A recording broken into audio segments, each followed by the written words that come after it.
Olá a todos. Bom, hoje no Resmungando dessa vez, a gente vai falar um pouquinho acerca do porquê política não faz sentido, pelo menos não faz o mesmo sentido para todos nós da mesma maneira, né? Estou aqui com um gráfico de intenção de voto para presidente no primeiro turno, né? E, bom, sei que muita gente não confia em nada disso. Aqui parece ser do. Deixa eu ver aqui se tem alguma fonte.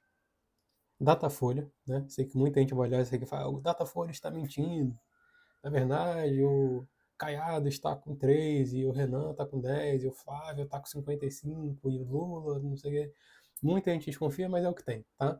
Então aqui a gente tem o Lula em primeiro. O Lula, ele está concorrendo à presidência desde 1989, né? Desde antes de eu nascer, o Lula já figura entre as pessoas que estão ali pleiteando um lugar, né, ao sol ali na cadeira de presidente do Brasil. E tem aqui o Flávio, né, trazendo toda a bagagem política que o pai dele construiu. E aí tem as pessoas aqui que aparentemente e talvez infelizmente não vão nem incomodar, dado aquilo que a política brasileira se tornou um grande Fla-Flu, né? Ou Palmeiras e Corinthians, que é o que a gente vive atualmente, né? Entre Lula e qualquer pessoa que tenha o nome Bolsonaro, né? Bom, por que isso aqui não faz sentido, tá?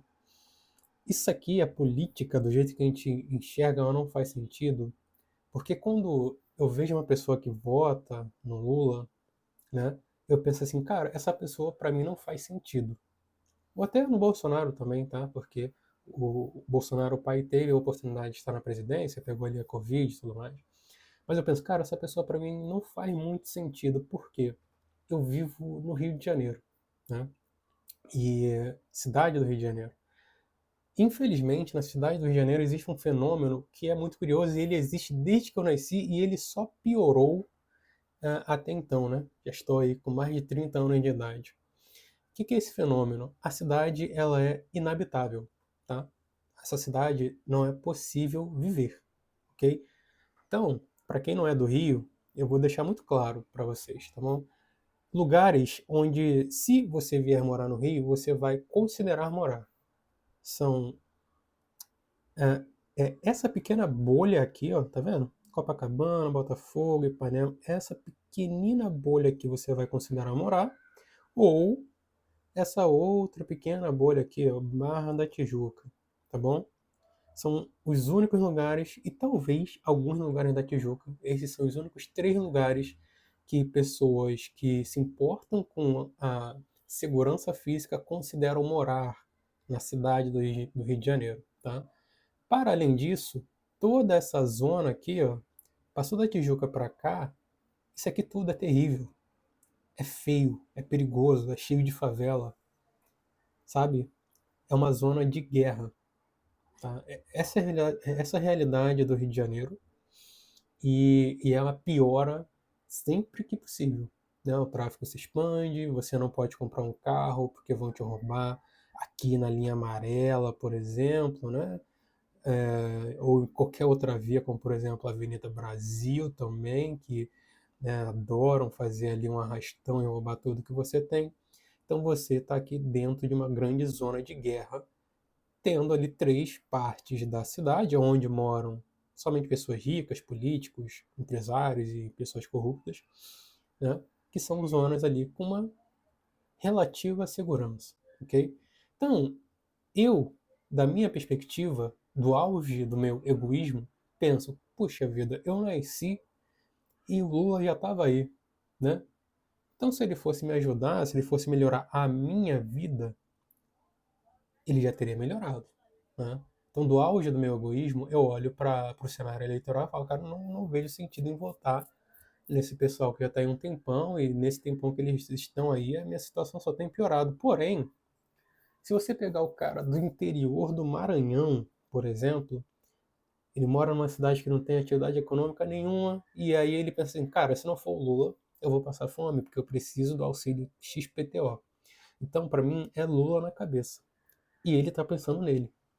E esse movimento de eu pensando em mim, o cara do interior do Maranhão pensando nele, você pensando em você, cada um pensando nas suas próprias necessidades, faz com que as escolhas alheias não façam sentido algum, né? Eu não consigo me colocar no lugar de quem está fazendo o Lula ter essa predominância aqui, porque as minhas dores e os meus interesses, eles são completamente diferentes das dores e interesses de uma pessoa que não sabe se vai conseguir comprar comida no próximo mês, porque ela depende do benefício tal, que talvez o candidato X está falando que vai tirar, mas o Lula está falando que vai aumentar. Então eu não consigo me colocar no lugar dessa pessoa porque eu tenho outros problemas, né?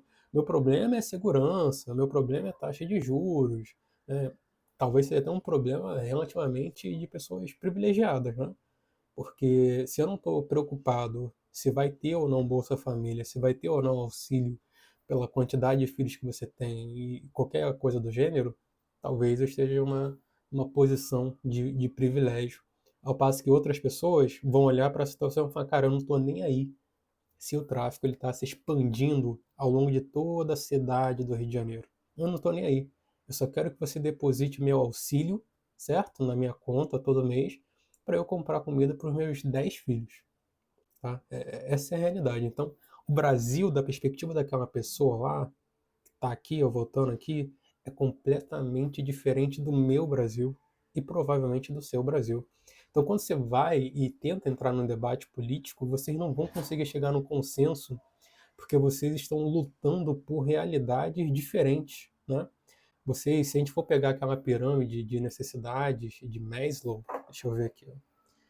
Pirâmide de necessidade de Maslow, vamos lá. Onde a gente consegue organizar, né, melhor o que você precisa e etc, etc. Tem muita gente que está aqui, ó, está aqui nas necessidades fisiológicas ainda, né? Então os interesses dessa pessoa, eles são muito básicos, né? Ele precisa de comida, ele precisa de água, etc, etc. E aí ele está ansiando por um Brasil que é completamente diferente do seu, que você já está aqui nessa segunda camada, certo? Você não está preocupado com água, você não está preocupado com comida, você não está preocupado com nada disso aí, você tem garantido.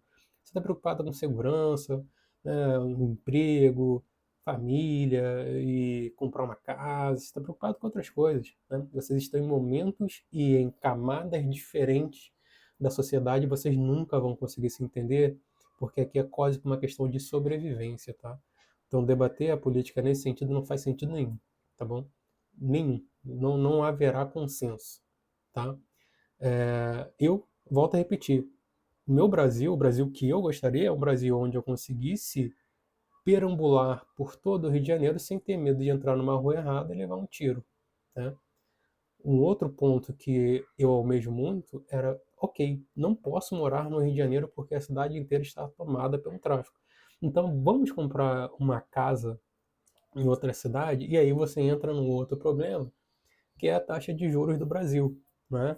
Então, se hoje você quiser comprar uma casa, casa de verdade, não um apartamento de 40 metros quadrados, tá? Dificilmente num lugar que preste, ela vai custar menos de 600 mil reais, ok? Então você vai ter que dar aí 20% de entrada, 120 mil. E a taxa de juros mais baixa que você vai encontrar vai ser 11,19%, a não ser que a sua renda se encaixe em alguma coisa do Minha Casa Minha Vida, mas se encaixar, enfim, dificilmente você vai conseguir comprar um imóvel de 600 mil, né? Enfim. E aí o período máximo, né, 35 anos. E aí você vai calcular isso daqui. A primeira parcela é R$ 5.404. Isso aqui é um valor extremamente alto. Dificilmente um brasileiro consegue pagar isso daqui e consegue ter a segurança que ele vai passar muito tempo da vida dele arcando com um valor mensal tão alto assim, né? E, ainda que ele consiga, o brasileiro ele vai parar para refletir, não é? Então ele vai ver aqui que lá no final, caso ele não faça nenhuma amortização, ele vai ter tirado do bolso R$ 1.377.000, né?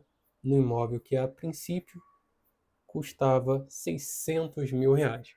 Então, ainda que ele consiga pagar, ele fala assim, cara, eu não vou comprar esse imóvel porque eu vou pagar 2,5 imóveis, né? Então a conta não fecha para ele e ele acaba não comprando. Então, você está vivendo num estado de alerta constante aqui e você não pode sair daqui, porque a taxa de juros é tão alta que você não consegue comprar um imóvel numa cidade melhor. Você poderia, né? Se, por exemplo, a gente analisar aqui o ranking de taxas de juros ao redor do mundo, se o Brasil, por exemplo, ele tivesse uma taxa de juros talvez ali, vai, igual a Itália, 3,49%, eu acho que seria mais fácil, né? Vamos ver quanto que você pagaria de financiamento. Vamos ver. Bom, reduziria, né, mais do que pela metade, R$ 2.400. Acho que todo mundo toparia esse acordo, né? Mas quase R$ 6.000 fica bem difícil. Talvez não precise pegar a Itália. A Itália talvez seja evoluída demais, né, para a gente se comparar. Então a gente está aqui abaixo da Turquia, da Argentina, da Colômbia, da República Dominicana, Geórgia e México. A gente está aqui entre os piores, né? Mas beleza, vamos pegar alguém mais mediano aqui, tá? Marrocos, né? Marrocos, 5,13%.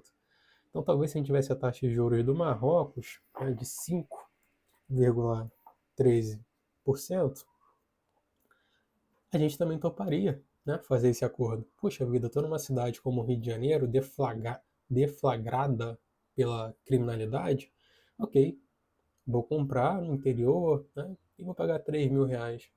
Funcionaria com a taxa de juros do Marrocos, mas com a taxa de juros do Brasil é muito difícil, né? Então você vê que esse é o Brasil que eu almejo e é um Brasil que o Lula não fala sobre, né? O Lula não fala sobre isso. O Lula, ele já entendeu que, como a maior parte do povo brasileiro é muito pobre, basta ele falar de picanha, carne, qualquer outra coisa que vai te dar a sensação de que você vai ter comida na mesa, tá? E aí, né, você tem o Bolsonaro tentando antagonizar ele aqui, né, de uma forma que não gera muita confiança na maior parte das pessoas, né, por conta de um determinado histórico de envolvimento, né, desse candidato com coisas que talvez não sejam tão boas, principalmente aqui no Rio de Janeiro. E o resto aqui, honestamente, ninguém olha para eles, porque a dinâmica de política no Brasil, ela passou a ser o seguinte: quem é o menos pior, que tem chance de ganhar? Então a pessoa pode discordar de tudo que o Bolsonaro fala, mas se ela discordar mais do Lula, ela não vai votar no Caiado, ela não vai votar no Renan Santos, ela não vai votar no Zema, tá? Ela vai falar, puxa, eu não gosto de nenhum dos dois, mas eu discordo ainda mais do Lula, vou votar no Bolsonaro. Ou vice-versa, eu não gosto de nenhum dos dois, mas eu discordo ainda mais do Bolsonaro, vou votar no Lula.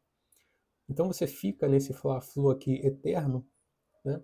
Que para o meu Brasil, segurança, taxa de juros, é pouquíssimo conveniente, né? E aí o que acontece com pessoas jovens ali, tentam ir morar em Portugal, tentam morar nos Estados Unidos, tentam morar no Canadá e desiste de debater política porque você já viu que, como eu disse, não funciona, tá? Não funciona. Infelizmente, o Brasil é um país extremamente desigual.